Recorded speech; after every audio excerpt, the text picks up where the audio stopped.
Hello, everyone. Good evening. My name is Vinod Jain. I'm the Director of Speaker Engagement for 40 Plus of Greater Washington. For those joining us for the first time, 40 Plus is a nonprofit organization dedicated to helping experienced professionals communicate their value and navigate career transitions successfully. If you're looking to build skills, expand your network, or give back, I encourage to I encourage you to visit 40plusdc.org to learn more about volunteering and our career resources. Now let's turn to tonight's program. We have a fantastic speaker, Tania Brown. Mhm. The topic is smart money moves during career transition. Uh, Tania is a job exit strategist and founder of the Confident Quitters Collective. Her job is literally to help you quit yours successfully. She comes to this work from an unlikely path. She was a U.S. Army Staff Sergeant, had 20-year corporate financial services executive, and former VP of coaching strategy. This means that she knows how to lead under pressure, how the corporate machinery works, and exactly what it costs a professional financially when they decide that they're done with both. Her work has been featured featured in magazines like Forbes, Bloomberg, and MarketWatch and USA Today. So this with great pleasure, I introduce you to Tania. Tania, go ahead and that's your audience now. Thanks. Okay.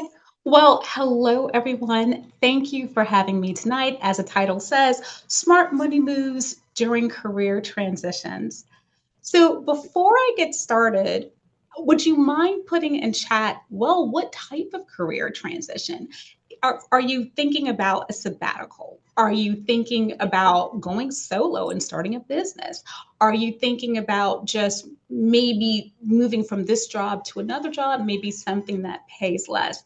If you put that in chat, what I will do is adapt my presentation. Since this is not a large crowd, I want to make sure you get the most out of it. So happy to adapt. And I'll just take a quick look at chat to see if there are any responses. Yeah. So before I get started, I love having, okay, so I'm saying sabbatical for a few, so thank you. So before I get started, I love having a quote. This is one of my favorite quotes, Harriet Tubman. Every dream begins with a dreamer. Always remember you have within you the strength, the patience, the passions to reach for the stars and change the world. I love starting with a quote because the world is filled with so many people that will tell you no. I just always want to remind people that I find many people have the skills to shoot for the things that they want. To give you a little bit of background about me, you heard about me, Tania P. Brown, Job Exit Strategist. As was said before, my job is to help people quit yours. I've had my fair share of transitions. I went from a civilian in my teens to the Army. I was full time in the Army. As I mentioned before, favorite assignment, I actually was an instructor that taught cadets how to navigate a grenade assault course. As I've said before, also great to tell men trying to date my daughters. I know they're adults, it still hurts. I also, when I got out the military, we're talking almost 30 years ago. I actually, right at 30 years ago, I started as an admin in banking and then went from that to being a financial advisor. At the time, I didn't realize what a monumentous flip that was because I literally went from being an admin to having an admin. I then in my career went from being a financial advisor to actually going and becoming an executive. And then my last switch was going from an executive to business ownership. So if you have questions about those transitions along the way, happy to answer. Each one was a financial adjustment. Each one, I would say the bigger one was also an emotional adjustment as I adapted to what being in this new role was about. And thank you. I'm seeing a pretty good mixture of all. So I see sabbatical, I see solopreneur, I see currently self-employed, I see transition that may pay less to go out on your own. So great. I will make sure I adapt this because I can easily adapt what I'm doing to make sure we cover what I'm hearing so much of. So the business I have is called the Confident Quitters Collective. And what I do is I help corporate leaders navigate the financial and, more importantly, the emotional maze of transitioning to self-employment. Also, this is interactive. So if you have a question, just put it in chat. So here's what we're going to go over. We're going to name the 5 blind spots. I've been in business for reference for about 7 years. So in 7 years, I started to notice this consistent cycle of the blind spots that I notice people have.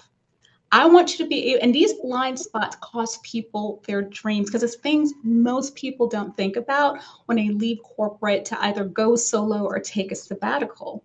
So the goal for me is that you begin to recognize your unique blind spot. And the goal is we'll talk about the next meaningful step. So instead of 18,000 steps, I want you to have a meaningful step. I think I may have missed a slide. I got it.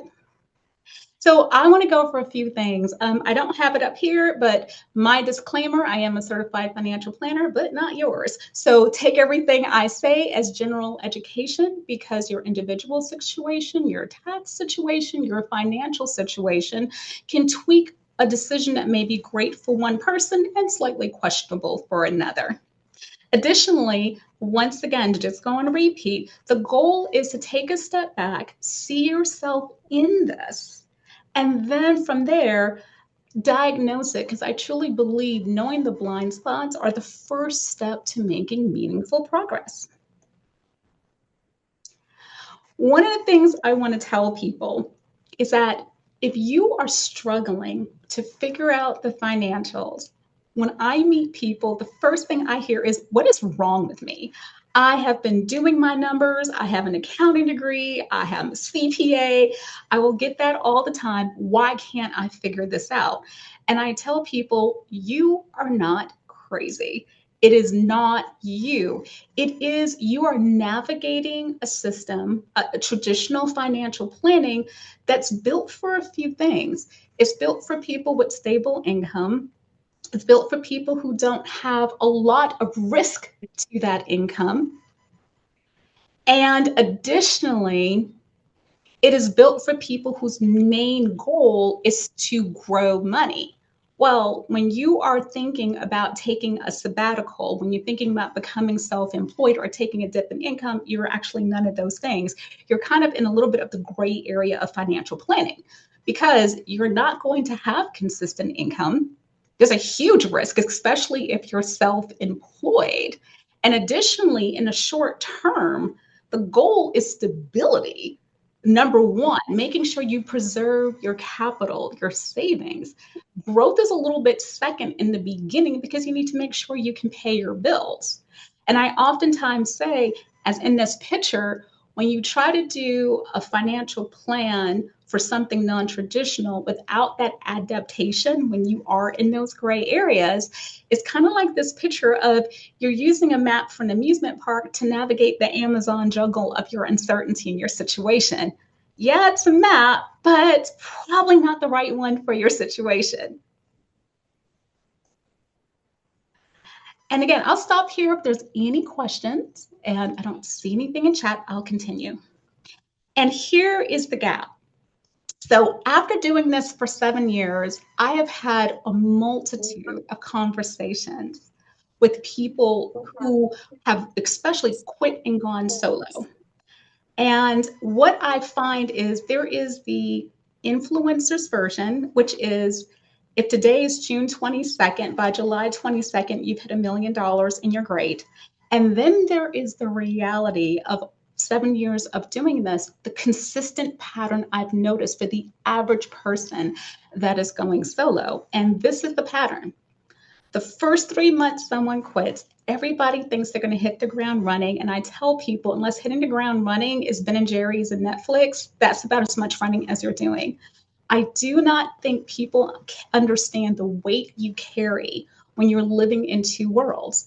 You have a foot in your existing world and you have a foot in the world you want to be in. It's just a lot to just even sustain yourself in a job that you just want to get out of.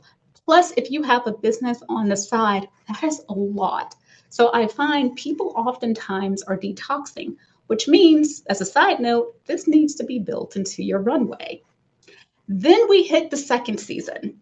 I oftentimes find this is month 4 through 6, and I like to call it the overwhelm, the fire hose. It is the season when reality hits that there are a million things to do. Not only are you still mentally adjusting to not being in corporate, but all the moving pieces that corporate did that you may not have thought about. A lot of times you have a sales department, a marketing department, an executive department. Well, if you decide to go solo, you are the whole C-suite. You have to figure the the IT department. Oh my gosh, the IT department is the worst, especially for someone who is not, let's just say I'm technologically challenged. It is a lot. And this is typically when people find out your expertise is only 20% of what goes into starting a business. You're spending 80% of your life marketing and maybe 20% in your business. Typically, this is also when I find people land their first client. If you are thinking about a sabbatical, this is also the first time that you're probably beginning to look for work as well. So I tell people sabbatical, 3 months, you're not doing a thing. If you think you just want to quit, I find 3 months, just buffer in an extra few months. This is where I find a lot of people go off the rails. Additionally, I want to speak specifically to my people who are thinking about looking for another job. The person you are month 1 of detox is often not the person you are month 3. Without corporate, without the structure, the things you think you may want are different. So you may surprisingly want something different. Be prepared for that.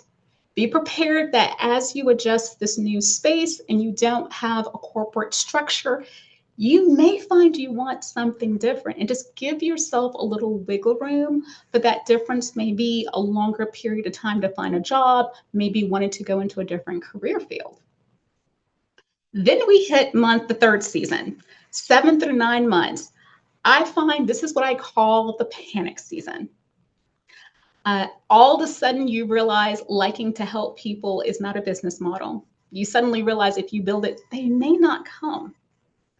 The money is dwindling because of some of the blind spots we're covering. So what you thought was maybe a year's worth of savings is now quickly dwindling to about 6 months, and the panic button starts to hit. Also, the clients aren't coming in as quickly. You realize your marketing may be off. If you are in that space, I hear you. Virtual hug, I hug everybody. It's a mama thing. And I am here to say it is normal, but I know normal doesn't pay the bills. So oftentimes in this space, I tell people, hopefully you're thinking about this a little bit earlier. And something I do want to say, if you need to work or get a second job or a part-time job, this is the space where I notice people tend to get it. It does not mean you are a failure as a business. Practically every successful business owner I have spoken to at one point had a full-time or a part-time job, something that I wish was advertised a little bit more. Just be strategic about that, and I will cover that a little bit more later. The fourth season is the reality check. That is when you realize this is going to be longer than you think, harder than you think, and more than likely the first set of services you came up with, you just realize they're not a fit. So this is the season and the cycle that I notice that most people, this is the reality of what most people go through. And here's what happens. This reality, as I mentioned before, clashes with the highlight reels. Most people plan for the influential version because, frankly, it sells. Not just the one you saw, and that gap is where these blind spots live and where we're going to cover. So we're going to name them. And these are the 5 most common blind spots. And we're going to go through each one separately. And once again, sit back, think about which one is yours. Because I can probably get through this in about an hour, I'm actually going to give a little bit of space between each one of the 5 for you to write down. I'll ask some prompting questions. So you're not only leaving with just a presentation, but I want you to leave with a game plan. So blind spot number 1, this blind spot is everybody. This is the person who wants to take a sabbatical. This is the person who may be retiring. This is the person who wants to transition into self-employment. This is the catch-all I find for every single person. I find when people leave, this is typically what I see. They have 18 spreadsheets with 3 different budgets over here. They have a checking account over here, a savings account over here, retirement over here, brokerage over here. Rarely do they look at this together to see the entire picture, because when you look at it together, you get to see how maybe one decision here impacts others' decisions. And I find what happens is people are not making this from an informed place. And I didn't mention, even with that solo map, I find, let's just say it's retirement or a long sabbatical, 12 months, that 7 month is when most people start to panic if they didn't plan well, and 12 months is when they're thinking of an alternate plan. So when I work with someone, I encourage people, number 1, to capture their real spending. If you ask me, in my most ideal world, which is now easy nowadays between a banking app or a budget app, go look at the total spend. If this is 2006 for 2025, divide that number by 12. You have the beginning of a working average. From there, you can adapt what was normal, what's not normal. Here is what I find. It's not only knowing the number of your spending, but it's knowing what I call the rhythm of your spending. I'll use me, for example. For whatever reason, all of us were born in July. I have 3 members of my family, including myself, who are July babies. July is an expensive month. I know the expenses are going to go up in July. So when I was planning my own exit, I really thought of padding it. So I knew July would be more expensive. Also the holidays are simply more expensive. So it's not only just doing numbers to figure out the spending, it's literally thinking of how do you naturally spend? What is the flow of your natural spending, and what makes sense for you? And I am so happy. And yes, please, if you have a financial planner, if you have a financial advisor, I cannot overemphasize, this is the time to use them. They are happy to help you. But you do need someone outside of yourself to help, because I find they can see things that sometimes hard for people to catch. In terms of savings, here's what I encourage people to do. Think about all the savings you have, and what savings do you want to preserve? For instance, if you're quitting and going solo, what are the non-negotiables I will never touch under any circumstances? Ideally, it's your retirement account, but I know for some people it's not. If it's not, I'm just going to give you a warning. It's a lot of taxes that you can pay, that you may end up paying if you tap into it. But find out, or for some people, they'll tell me they want to sell out of their investments. Well, talk to your planner, talk to someone about what it would cost to do that, because the last thing you want when you start a business, the year you start a business, is to have a pretty big tax bill. The next thing is to think about debt. And I'm going to say think about debt in 2 ways. Number 1, what is the total debt you have? And a lot of times people will say, I have no debt except for my house. Your house is still dead. What do you want to carry in this season that you are going to be self-employed? And number 2, what role do you want debt to play in this next season? For any of you that are coaches, consultants, you know as well as I do, the amount of money that you can pay to get educated in your business can take you to an enormous amount of debt. How much debt is too much? At what point do you stop? Like, is it $300 a month, $400 a month? I would say think about those numbers before you quit, because after you quit, there's a lot of emotions and it's really easy to talk yourself into numbers that can cause a lot more debt. And then if you have the debt, you're going to have to adapt your savings because you didn't plan for that debt. So make sure you have the wiggle room to cover it, which means you have to include that in your spending. So do you see how having all of these help you to understand how one decision has a ripple effect? And then net worth. When I first started, and I know it makes sense on paper, but then there's the emotional side. So on paper, you know logically that if you retire, if you quit, if you have no income, your net worth is going to go down because you're pulling out of savings. But oftentimes, when I tell people, especially those that love checking their net worth all the time, how do you feel knowing it's going to go down for the year? There's quite a different reaction because it's that adaptation from accumulating a lot of money to now using it. It sounds small, but when you're already panicked in real time, that's a lot. How low would your net worth go before you may decide to get another job? These are things to consider. And what part of your net worth will you use? Kind of similar to savings, and what part will you not use? I find a lot of people don't think through these things. And I feel most of you know what net worth is. You take what you own, subtract it from what you owe. What's left is your net worth. But these are the numbers to absolutely have to review. If you have a planner, to talk to your planner before you move forward. So next is the wrong number. When people come to me wanting an exit strategy, I find people actually have the right number, but they have the right number for the wrong life. And this is what I mean. They give me numbers based on a perfect plan. And I'm like, great. So if nothing goes wrong in your life, this plan is awesome. But as my children say, if life be lifing, this plan is going to need adaptation.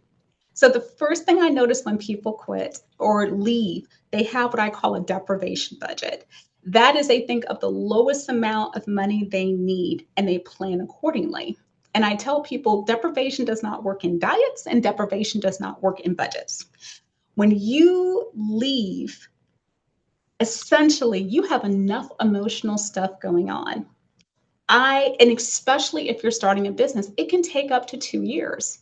So for 2 years, you won't get a latte. You won't go out with friends. You won't go out to a single event. You won't go on vacation. You did not quit to be miserable. So make sure you adapt for the things that are enjoyable. And this is where you prioritize. Figure out the things that bring you the most joy. I don't know if any of you remember this. She was an organizer years ago. And she had her first question when she touched anything is, what sparks joy? I think that is a phenomenal approach to take with how to think through spending. There are the things that are survival needs, there's no way around it.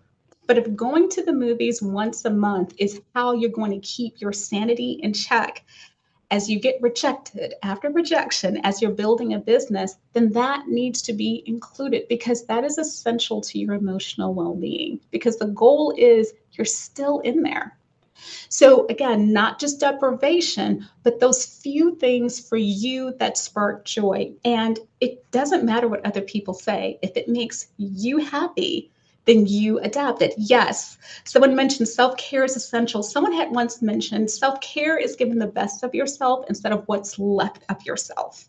And I thought that was a beautiful, profound statement, especially when you're self-employed. The next thing I notice are the invisible expenses.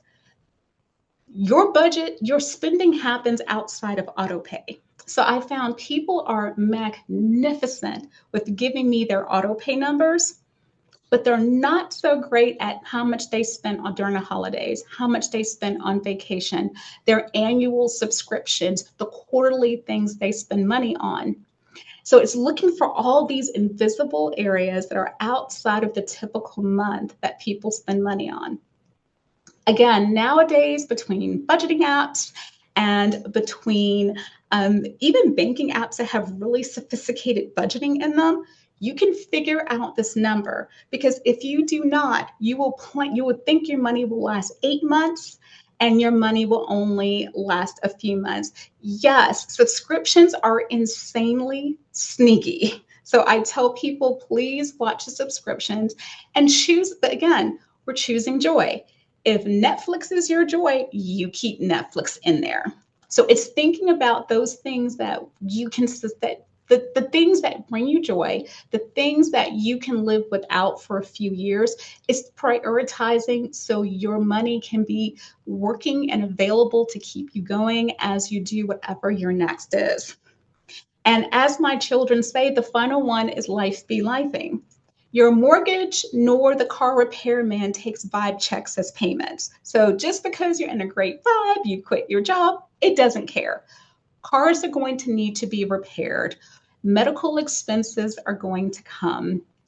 Homes are going to need some sort of repair. And I find people do not adapt with this one. And this is across the board. I've spoken to retirees and I'm like, okay, have you taken inventory of your home and see when you're, for instance, if you own a home, is your roof going to need to get repaired? Are you going to need new windows? Are you going to need a new floor? That needs to be included because those expenses are still going to happen if you don't have a job. Likewise, if you're planning on quitting or taking a sabbatical, just take a quick check around you. What may need to be taken care of? Do you have a transmission service? Do you have an upcoming family reunion? Do you have something that's a big expense?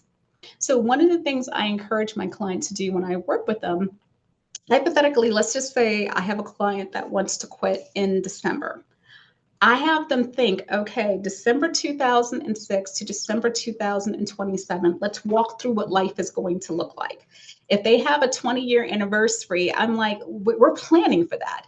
If they have a kid graduating from high school, if they have something going on, if there's something extra that they want to do, we start to walk through that so we can adjust the extra savings accordingly, because you're not doing this to miss out on life. You're doing this to have the life you want. But you kind of need to think about, what does the life you want need, to what the elements of that. Let's put some dollars to that and adapt your plan accordingly. Next is total compensation. When I was in my role as a VP, I would actually build out financial wellness programs for corporations. So part of building out a financial wellness program, I had to get extraordinarily familiar with various total compensation packages. Here is what I find. We often don't really think of exactly how much our employer covers. So, for instance, when I speak to people who are leaving, a lot of my clients are single with either their kids are grown or no kids. Healthcare is the number one that pops up. A lot of times people forget vision, they forget dental. So, it's not only healthcare, it's healthcare related expenses. I would highly encourage you, if it is healthcare, talk to a healthcare broker.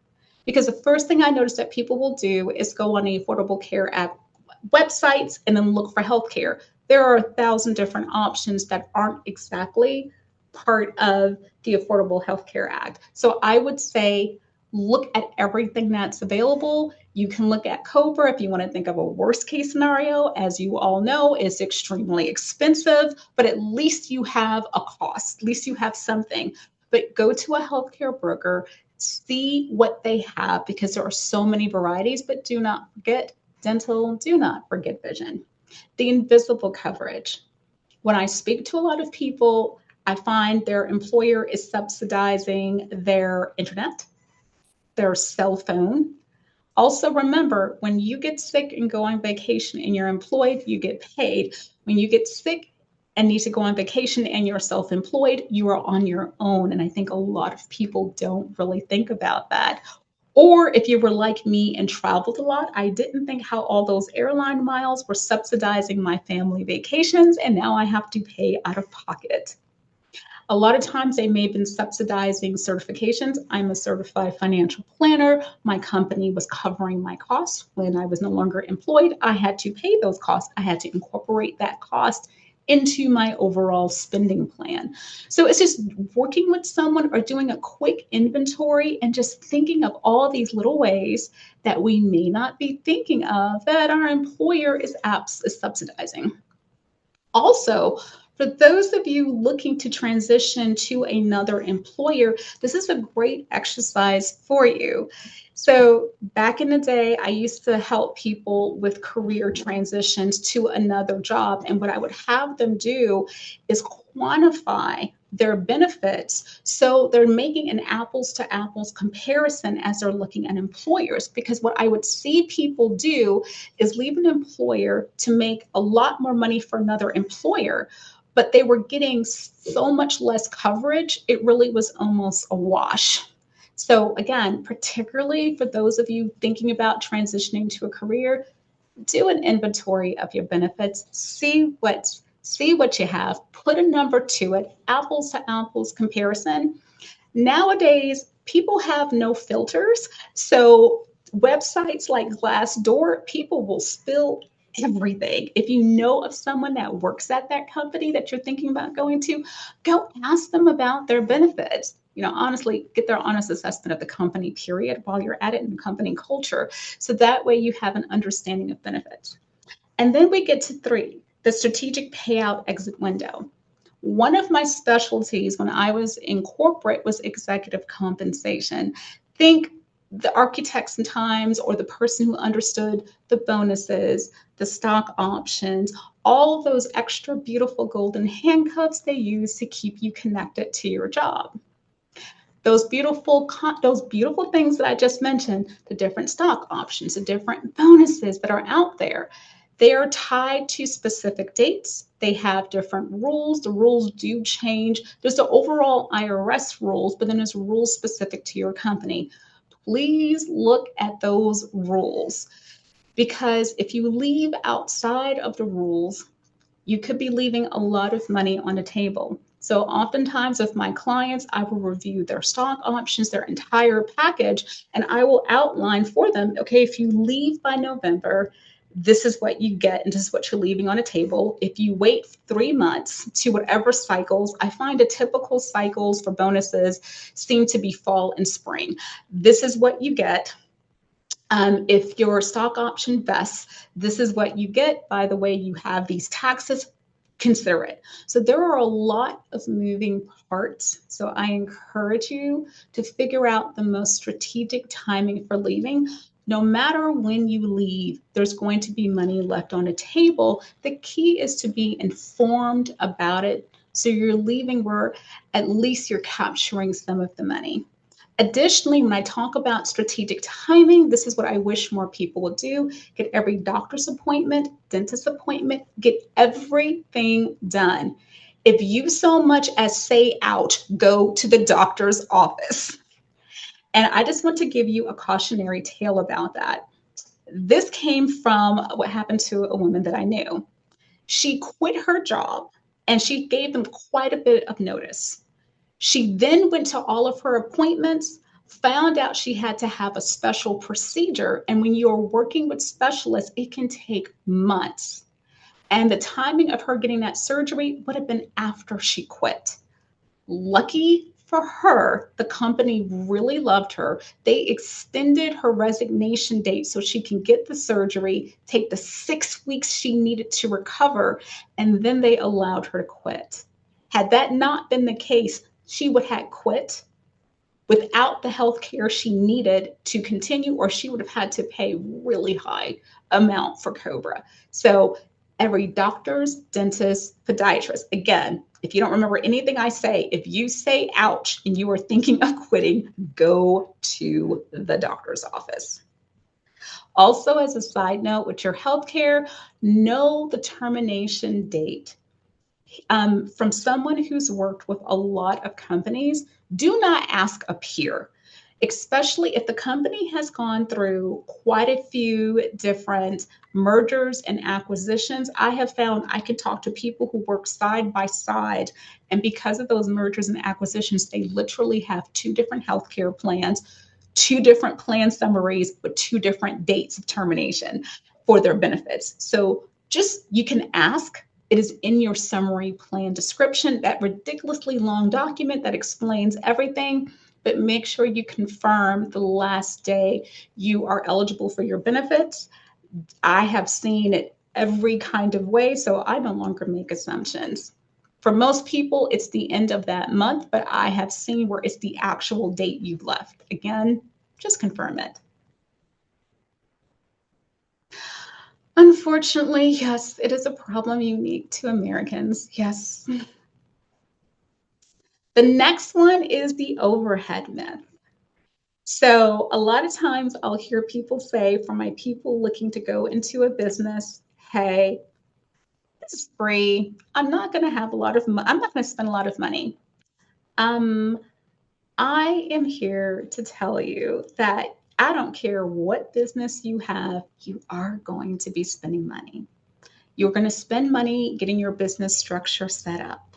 You're going to spend money making sure your name is properly registered. You are going to spend something. So at least create the budget for it so you're not blindsided. And with that being said, I want to give a special public announcement to watch not educating yourself into bankruptcy.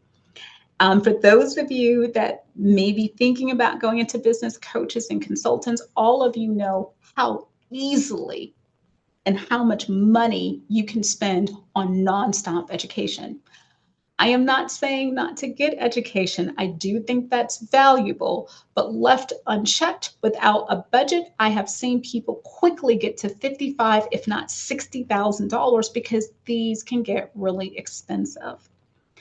Also, doing this when you have a job, you're not in panic mode where emotions set in. And I don't know if marketers have this special knowledge of when you're at your weakest, but it seems like that's when they find you on LinkedIn and all of a sudden something you would never do in circumstances, spend this $3,000 begins to make sense. And you just accumulate that enough times and you just find yourself spending money. That can kill your business budget in a heartbeat. So decide in advance what certifications you're going to be. Decide in advance what that budget looks like and is. And then subscription creeps. Another public service announcement. I warn people over freemiums, and this is why. The companies know what they're doing, because sometimes I'll hear, I got this free forever. First, there is no free forever. I have been in business long enough to see the free forever being a $60 a month subscription at some point. So just understand, free for now does not mean free forever. And here's what happens. You get this thing for free, you build your business around it. And you get so attached to your business that when your business gets busy, you outgrow features. And then the jump from free to paid is huge. By that time, you're mentally asking yourself, do I pay this large amount that I really don't want to pay, or do I overhaul everything into another system? Well, most people just choose to pay, and now they are stuck. And then every year it can go up.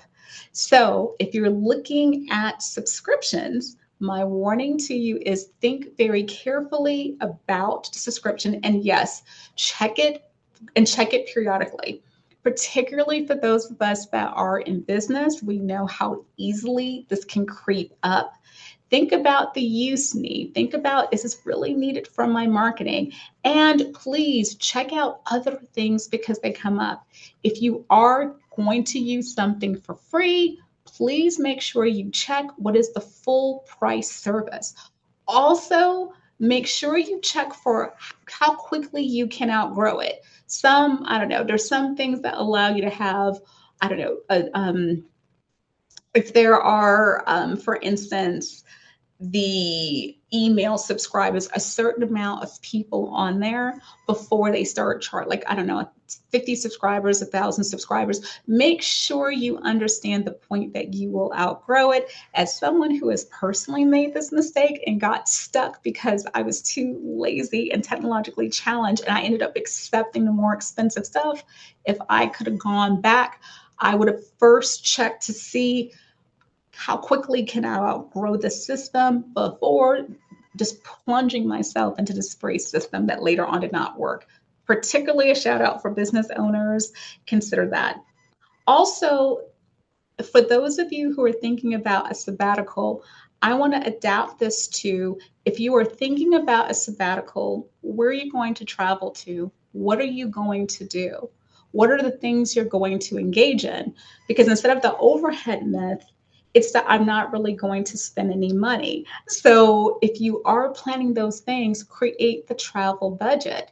I found a lot of people in sabbatical spend more money than they thought, because all of a sudden they have time to go out to eat. They have time to take the yoga class they've been dreaming about taking, and you should have those experiences. So just think in advance, what does this sabbatical look like? What does this time look like? For those of you who are retired, way back in the day, I worked on retirement planning. I found the first 5 years of retirement, at times people are surprised by how much money they spend.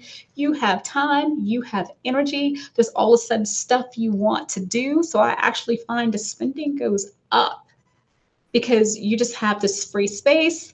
You're thinking about a new business, all these different things. So do not be surprised in those first few years it's an uptick.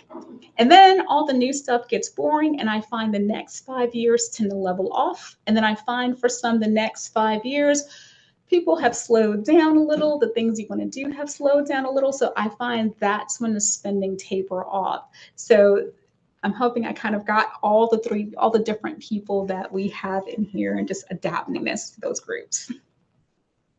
And again, I'll pause to see if there are any questions. And yeah. Oh, you're on mute. All right. So just wondering, as I was listening to, there's a lot of downside of doing a transition. I just wanted to add something that career transitions also offer you great rewards for higher incomes, higher alignment, higher work-life balance.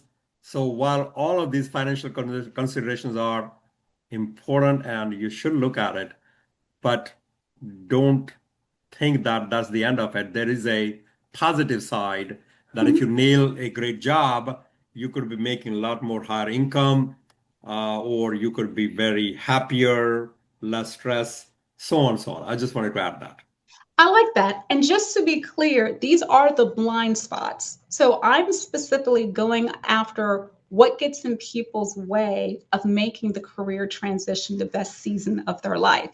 So it's Sure. not to say it's bad, but these are literally the spots that get in people's way. And this is what turns a career transition into a nightmare. So basically, you can look at this as what not to do, so your career transition is as successful as you want it to be. Yeah, all I say was that don't let this Mhm. kind of stop your career transition Yeah, planning. It just means that you just have to do your homework thoroughly before you take that plunge. absolutely. It's just doing the due diligence. Right. And it's interesting you mentioned that, because that brings me to the one path trap, which speaks beautifully to what you've just said. Right. A lot of times when I hear people making a decision, it seems like the only options are there out there is to leap or linger. So either you stay in the misery of your job, or you take a leap and just pray it works. And I find that's probably the most negative thing about transitions, is that there's only two options. I am here to say that is not true. If you do not want to take a leap, if you don't have the money to take a leap, there is what I call the bridge option, and that is you take strategic bunny hops. This could be as simple as Perhaps when you look for a job, if you're taking a sabbatical, you may want to become a business owner, but you can't quite afford it. Then looking for what I call a bridge job. We're all over 40, so think of if you have children, nieces, or nephews, think of your Gen Z kids' soft life. I'm just going to clock in and clock out. It's more of that. You are looking for a job that gives you what I call the 3H.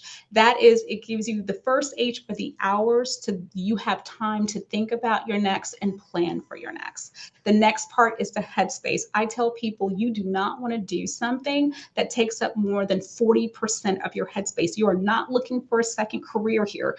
You're looking to slow down the amount of spending so you have time to work on it. And three, if you find healthcare is unaffordable, then look for a job that offers healthcare. This could be a significant drop from where you are right now. So it may be if you're VP, this could be a manager, director, or individual contributor role. Again, you're not looking to build a career. You're looking for a bridge to doing what you want to do and then start the business. You can also move from full-time to part-time. And again, using a similar strategy. Way back when I used to help people with career planning, I feel like I can channel that. So helping people think of what would make sense specific for them. So you can go from the bridge job to a part-time job, and then slowly as you build income, you can then quit and go solo. So the biggest thing I want to say is it is not you have a pile of money or you stay just absolutely miserable. I oftentimes say it's savings or strategy. If you have a lot of money, you have the savings. If you don't have the savings, then it is strategy. The strategy is the series of bunny hops, but these are very strategic. So I want to give you an example when I worked with one client. She was putting kids through college. She wanted to quit. She didn't have a lot of options, but she wanted to be an event planner. She had a pretty high paying role, and I told her, are you willing to do bunny hops that may put you back in an individual contributor role? She's like, yeah, she worked for an event planning company. So she got a chance to be paid to learn how to run an event planning business while she was building her event planning skills. The cool part about that is that the event planning company became her first client when she went solo. So it ended up becoming a partnership. So as you're thinking about that bridge, think of choosing some place that pays you to build a new skill. For instance, if I take myself, so when I first quit, one of the things I wanted to do was deepen my tax knowledge. I had quite a bit of tax knowledge in existence because I already had my CFP, but I wanted to adapt. So I worked for a tax planning agency. I literally got paid to understand taxes and to build my practice, which allowed me to incorporate more tax knowledge, which was fantastic. And then they in turn become a referral source. So it's opening up your mind to what you want to do and thinking of even that bridge job as multifaceted. One, to help you slow down the savings. So even if I'd rather you pull $1,000 out of savings than have to pull 5 or 6. But if you're going to do it, make that job work. Make it something where you get to adapt a skill. If you don't have a lot of sales skills, it may choosing a job that exposes you to sales. If you don't have a lot of project management skills, it may be choosing a role with project management. So thinking of what you want to do and can you choose a place where you can learn, grow, and adapt. That way you don't need a whole lot of savings and you can slowly build it. Something I do want to mention, make sure you read your employer contracts. Not every employer allows you to be self-employed while you're building a business. So as you're doing it, you just want to quickly do a quick read to make sure that that's possible. So that's just something to note as you're doing this. And just looking for questions as we move forward. Hey, Tania, can I just add a comment here? I think everything you're saying is critical because what my experience is that one shouldn't quit in a hurry because you had a bad day. You say, oh, I had enough, and next day you leave. You got to leave with calm confidence that you are choosing the timing based on a plan. And so let's say somebody's unhappy at work and they do feel like quitting, but what if they gave themselves 6 months and said, okay, you know what, I'll do 5 or 6 things which will create a foundation for my next career, then that can give them the space to get some training, build some, context, and so on, so on. So, uh, calm planning Yeah, is very helpful to lead then a successful transition. I absolutely agree. So it's beginning to think of your job as seed money for your next and your role as seed opportunity. So, another, Right. for instance, if your employer has continuing education or pay for tuition, consider using that with a caveat. Just make sure there's not a retention rule to using the money because sometimes, hey, take this, but you have to stay with us for 2 years. So just look out for that, but just look at it as seed money for, again, for your next move. If you're thinking about moving, another thing I want to mention that I see a lot of people do, balance your vacation time. I know in most cases you can get your PT, you can actually just make sure you check your documents when I say this because this is not 100% of the case.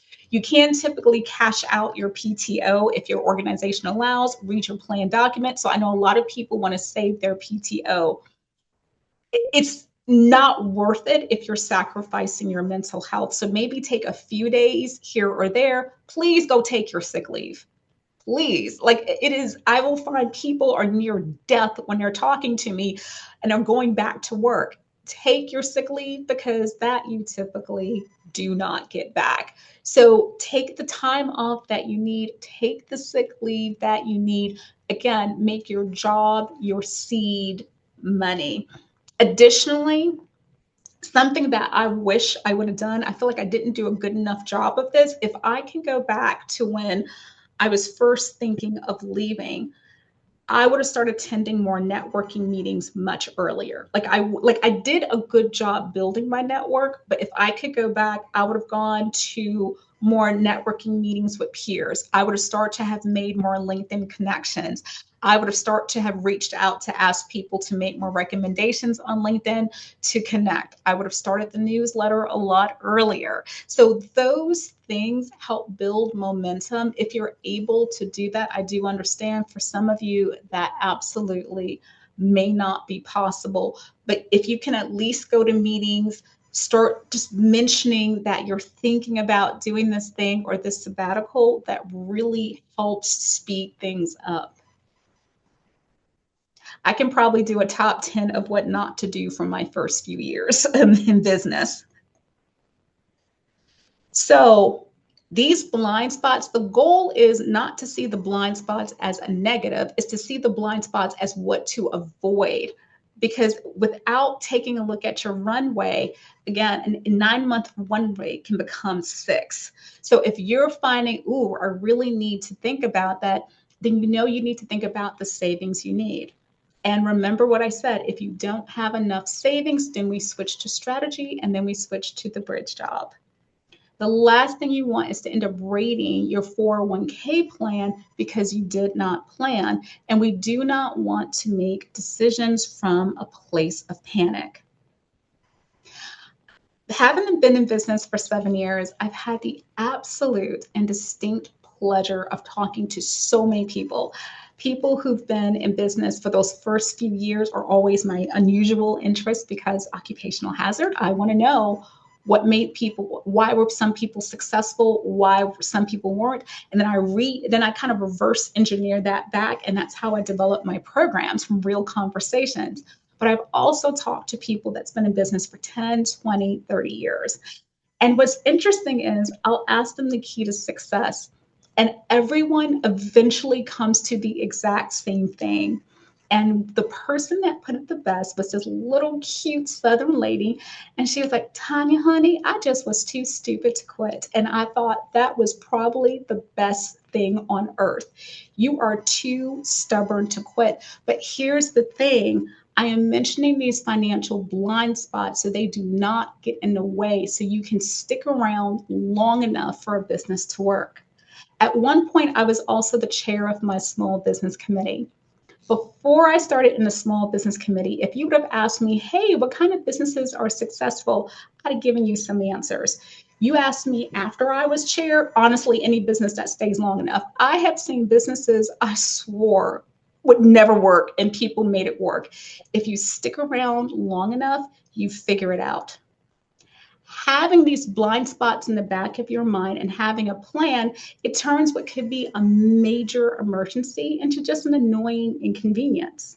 And the most important part of being aware of these blind spots, you don't have to compromise your financial security for your dreams, whether that dream is a sabbatical, whether that dream is retirement, whether that dream is a huge career pivot or complete self-employment at some point. That is the point of making sure that you are aware, that you see yourself in these blind spots, and that you adapt.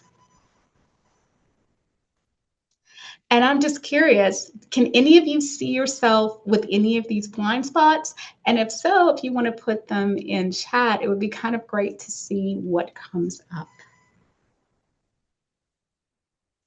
I'll just move forward.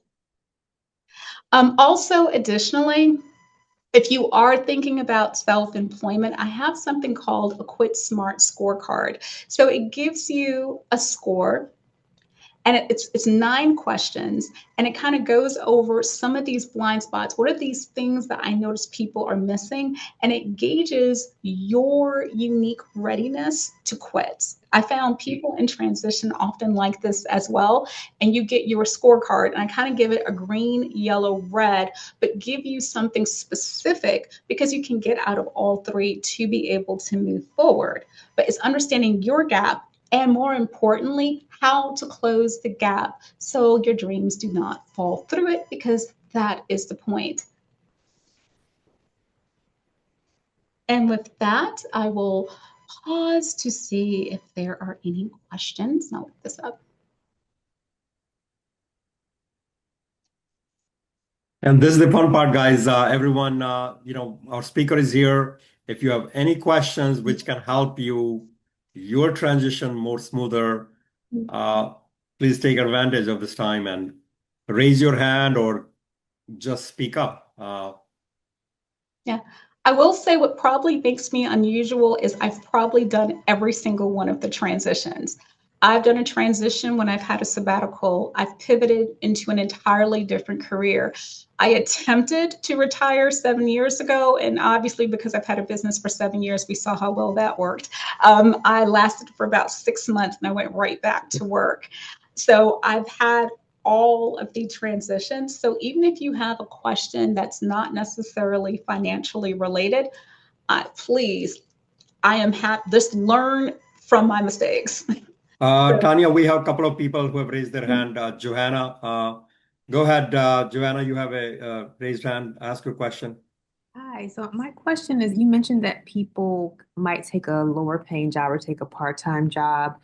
So I'm wondering if the people you work with, has anyone had trouble or had difficulty as far as being hired for a job that may have been a demotion, quote unquote, from what they were doing before, that people are reluctant to hire them for jobs that they may think that they're overqualified for? That is a great question. I coach my clients through this. So it is pre-preparing even in a cover letter. Yes, I've had this position, but I have been wanting to do this for years. I am looking to adapt, and I understand, and I bring a wealth of experience, but this is a relatively new field for me. So it is making sure you address that heads on, put that in the cover letter, make sure you explain that in advance. Okay, all right, thank you. Mhm. Yeah, we have one other guy, Lashina. Go ahead, please ask the Yes, question. hi. Thank you for the presentation. My question, you said you can answer questions outside of the financial realm, but Oh, of still course, yeah. talking about transitions. I get the point. I retired as well, or I should say I retired last year. And I'm taking a little bit of what I call a gap year, maybe a gap month, or maybe gap 2 or 3 months. I don't know, but I'm taking a break. But the next chapter, I'm trying to decide what that might be. And people say, well, what are you passionate about? I have no idea. I mean, I should say I know what I'm passionate about, but I don't know if people would pay me for it. So, for example, I like watching the Blue Angels fly across the sky. I love that, but that's not a job. That's not, I have, the point is, I have different passions. There are things that I like to do, but I haven't cornered that into how that might be something that I could do as a business. So, what do you Okay. recommend for that? First, just throwing this out there, if you coordinate helping other retirees who may be lonely go see the Blue Angels for a fee, that actually is a business. So it can be depending on how you do it.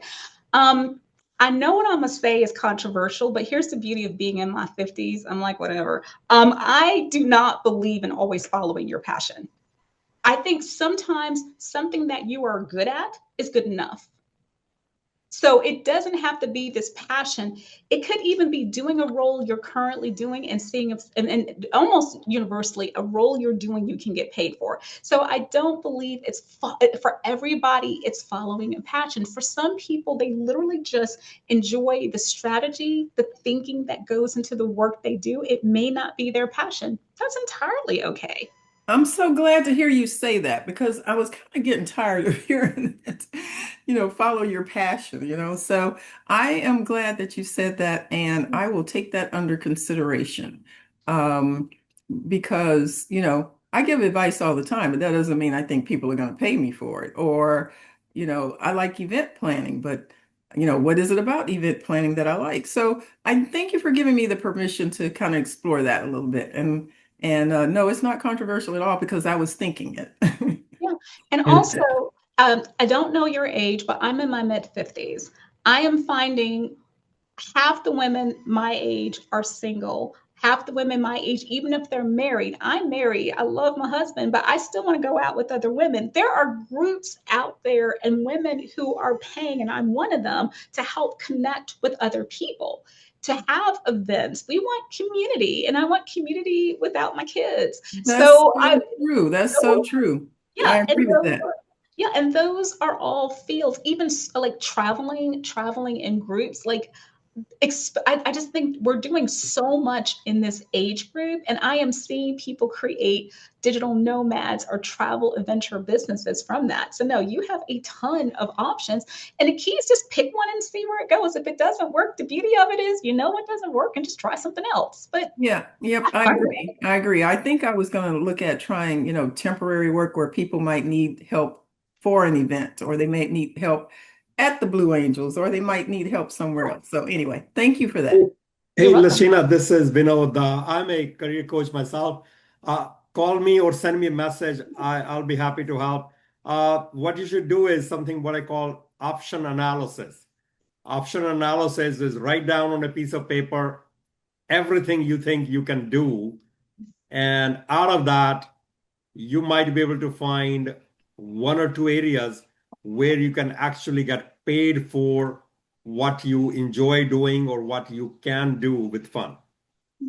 Thank you for that. Thank Yeah. you. Thank you for answering my question, Tanya. Oh, you're welcome. There's a question I do want to answer, and it's presupposing that there are situations in which do you recommend leaping without planning? Yes. Um, I have met people where their jobs are so toxic that they are literally living off of antidepressants and misery to get themselves on a Monday morning. There is no job on the planet. If you need therapy and medication to survive, leave. If the job is so horrific, like it is, like for instance, I actually did that. So I was working in this occupation. This was years ago, to literally where I was crying in my car. I mean, this person was just miserable to work with, just miserable. I will honestly say my intent was to go in and give my 2 week notice. But I don't know if you've had an experience where the words out of your mouth kind of says the quiet part out loud. And what came out of my mouth is, you have been absolutely miserable to work for, and I'm resigning immediately. I when I looked at everybody's faces, I realized I actually said that and there was no turning back. To his credit, he did actually apologize for his behavior because apparently it was going back to his home. So, yes, ideally, you do not want to. And also, I'm going to say something else that's unpopular. I know ideally you do not ever want to burn a bridge down. But if you have a boss that is horrific, that is a narcissist, there is no pathway that you're going to go down without a bridge burning because every single thing that you do is considered a personal insult. I have also had that when people quit, he considered it a personal insult. He literally cursed people out. There was no way you were going to exit. Ideally, this is a rule I say, never do anything that it was posted on social media you would be ashamed of. That is still not an excuse to leave, to leave unprofessionally. It's not an excuse to leave without integrity. But sometimes if you're trying to smooth things over, depending on the environment you're in, realistically, that is just not going to happen. Ideally, it should be.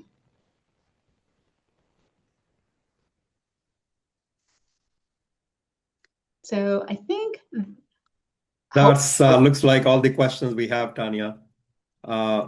So guys, everyone, have a great evening. Thank you for your participation. And again, feel free to connect us on the 40 Plus DC website. And any comments you feel free to share with us, and we'll keep bringing great speakers for you. And to our speaker, Tania, wonderful presentation. I learned a lot. And so I think people will remember this. So with that, guys, we'll close the session. So you can. I have another question, if that's okay. Yeah, sure. Go ahead. So I was wondering, when you're talking, you mentioned that people should get a realistic view of their expenses and that how they vary. What method do you recommend that they use to, if they're not already using budgeting or whatever, how do you recommend they compile or gather that information and organize it so they can get a realistic view of what they're spending? Okay. Thankfully, nowadays it's a lot easier than the answer I would give 15 years ago. Almost every bank that I know of have a pretty sophisticated budgeting app. So if you're able to just go into your bank, go into your budgeting app for that bank, you can just put in overall how much did I spend last year. Divide that by 12, that's your starter number. If not, you can get a budgeting app. Some are free. Plug in all the places where you spend and just simply ask, what did I spend for the year? So within a few clicks of a button, within maybe 20 or so minutes, you can get that answer. That is if you don't want to dig through a ton of statements. I'm being honest, even I don't want to dig through a ton of statements. If you don't want to have to do a bunch of spreadsheets, those are the two easiest ways. And just remember, that's your starter number. Then you can do a little bit of digging to see, I don't know, maybe you had a major repair last year, so that number doesn't need to be high, but you have a starting point. So does that help? Yes, it does. Thank you. You're welcome. All right, guys, everyone, good night. Enjoy your evening. Thank you. Thank you.